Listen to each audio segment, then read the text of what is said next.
So guys, tayo ay nagbabalik. Of course, gusto lang pakita sa inyo ang bagong prototype ng Tri-New jersey natin. Ito ay walang ribbings, walang name sa likod. Alam nyo yung suot ko na favorite ko, yung kulay green.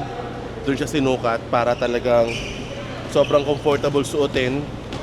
And ito yung prototype 2. Tapos ito yung prototype 1. Yung may tri-nil, ayan. Tapos may name sa likod. Pero gusto ko lang syempre i-shoutout ang Chromotech. This is not a sponsored pero ang ganda ng gawa nila. Para may panglaro na talaga ako if ever magpapapawis ako. Kaya shoutout sa Chromotech. Like nyo yung page nila, follow nyo sila.